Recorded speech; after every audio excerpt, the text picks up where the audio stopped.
Élève de la troisième année APEC. À vous la correction d'un examen normalisé local en sciences physiques.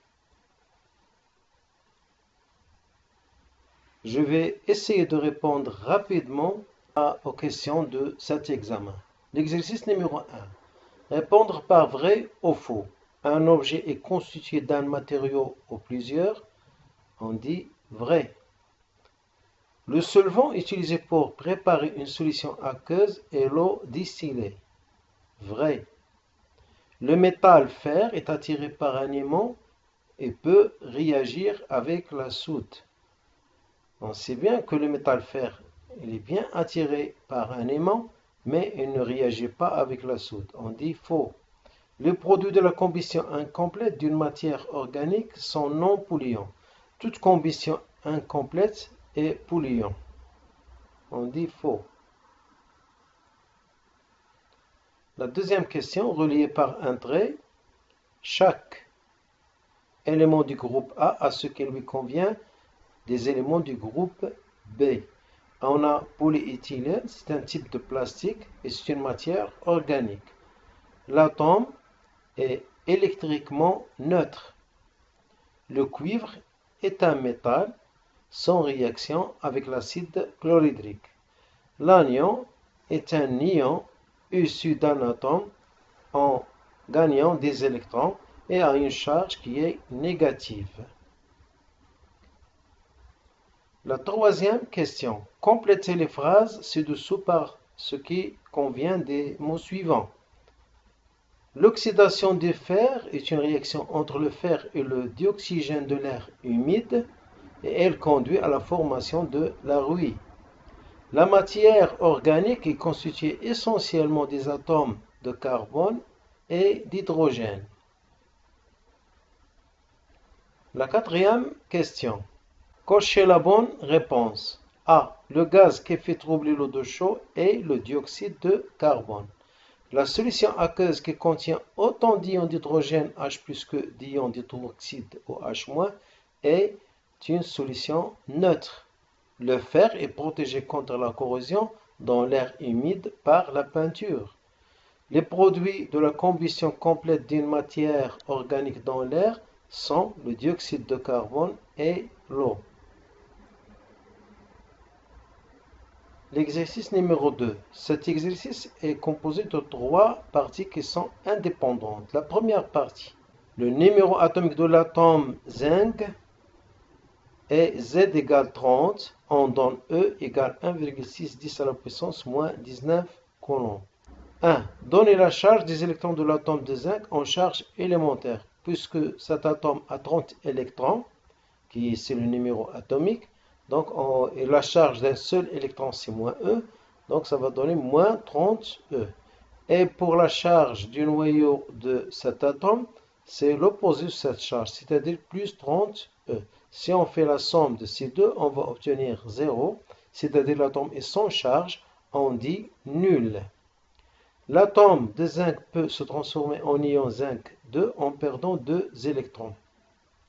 Écrire la formule de l'ion zinc formé, donc c'est Zn2+. Troisièmement, donner la charge des électrons de l'ion zinc 2 formé en charge élémentaire. L'atome de zinc avait 30 électrons, il a perdu 2 électrons, donc il reste 28 électrons qui ont comme charge moins 28 E. Et la charge du noyau n'a pas changé, c'est plus 30 E. Si on fait la somme, on va obtenir plus 2 E, qui est la charge de l'ion obtenu. Donc la charge élémentaire de cet ion, c'est plus 2 E. Et en coulombs, on va remplacer E par 1,610 à la puissance moins 19 coulombs pour obtenir finalement plus 3,210 à la puissance moins 19 coulombs. La deuxième partie de l'exercice 2, on considère les solutions suivantes. On a l'eau de javel, boisson gazeuse, chlorure de sodium et acide chlorhydrique. Et on a leur pH. On fait ce rappel.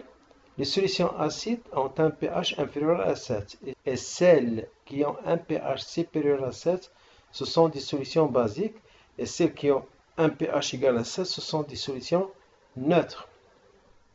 La question 1, complétez le tableau ci-dessus par ce qui convient. D'après les résultats obtenus des pH, on écrit ici c'est basique, ici c'est acide, neutre, acide.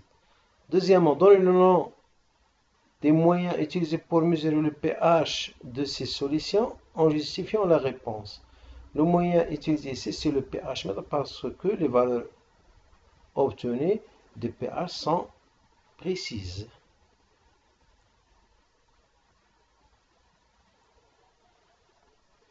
Troisièmement, donnez le nom de la solution la plus acide, puisqu'on a deux acides qui sont boissons gazeuses et acide chlorhydrique. Celui qui est le plus acide ici, c'est l'acide chlorhydrique. Plus que la solution est acide, plus que son pH est petit. Lequel des deux ions H plus ou H- est le plus dominant dans l'eau de Javel? Donc c'est le plus dominant ici, puisque la solution est basique, donc c'est l'ion hydroxyde, OH-. Cinquièmement, on ajoute un peu d'acide chlorhydrique à l'eau distillée, c'est-à-dire l'acidité va diminuer et le processus c'est la dilution. Entourer la valeur du pH de la solution obtenue après ce processus. Donc, l'acide chlorhydrique, en diluant l'acide chlorhydrique, ne peut pas devenir basique et sa valeur ne peut pas avoir 1. Parce que lorsque l'acidité diminue, le pH augmente. Et comme l'acide chlorhydrique a un pH égal à 2, donc on va choisir pH égale 3,5. La troisième partie est la dernière de l'exercice 2. Lorsqu'on ajoute un volume de l'acide chlorhydrique H qui a comme formule ionique H++Cl- au métal fer, on constate une réaction avec dégagement d'un gaz incolore et la solution obtenue prend une couleur verte. La question 1. Donnez le nom et la formule des gaz dégagés. Le nom de ce gaz, c'est le dihydrogène. Sa formule, c'est H2. D'après ce que tu as appris, comment mettre en évidence la présence du gaz dégagé, il produit une détonation à proximité d'une flamme. Troisièmement, écrire l'équation simplifiée de la réaction du fer et de l'acide chlorhydrique.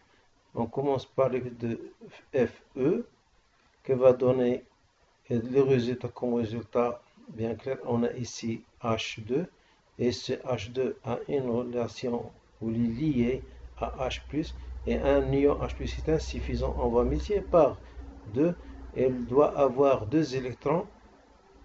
Donc c'est le fer qui va donner ces 2 électrons pour se transformer en Fe2+.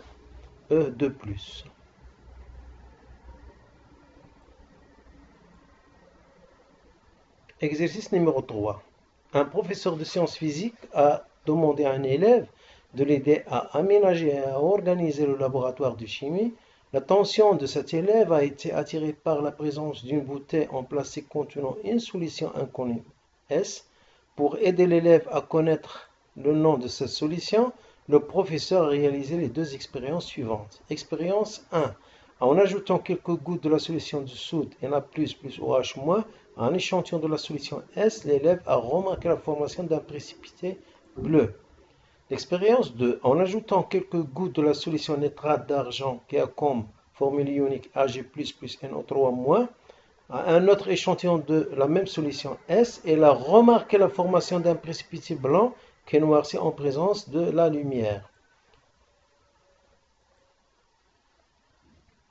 1. Donnez le nom de la formule de l'ion testé dans l'expérience 1.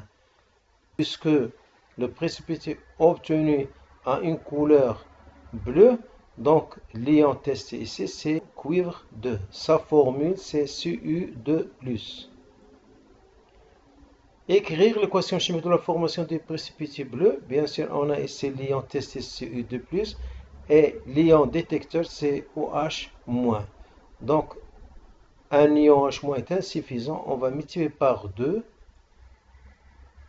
Et comme ça, on va obtenir CuOH2. C'est le hydroxyde de cuivre 2.